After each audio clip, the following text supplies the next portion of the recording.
Hey guys, చామగడ్డ పులుసు చేస్తున్నాను.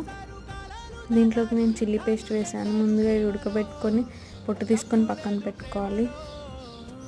ఒక కడాయి పెట్టుకొని ఆయిల్ వేసుకొని జీలకర్ర ఆవాలు వేసుకొని పచ్చిమిర్చి ఉల్లిగడ్డ వేసి వేయించుకోవాలి. అందులోకి కొంచెం అల్లం యాడ్ చేసుకొని అల్లం వేగాక కొంచెం పసుపు వేసుకోవాలి. నెక్స్ట్ ఉడికించుకున్న చామగడ్డ ముక్కలు వేసుకొని కాసేపు ఒక 5 minutes మగ్గనివ్వాలి. నెక్స్ట్ సాల్ట్ తగినంత వేసుకొని అలాగే గ్రైండ్ చేసి పెట్టుకున్న చిల్లీ పేస్ట్ కూడా వేసుకొని ఒక 10 minutes మగ్గనివ్వాలి. దీంట్లోకి నేను చింతపులుసు వేయలేదు, 2 tomatoes యాడ్ చేశాను. చిన్న ముక్కలుగా కట్ చేసుకొని 10 minutes టమాటాలు అలా మగ్గనివ్వాలి. ఇలా ఆయిల్ పైకి తేలుతుండగా ఒక 1 glass ఆఫ్ వాటర్ వేసుకోవాలి గ్రేవీ కోసం.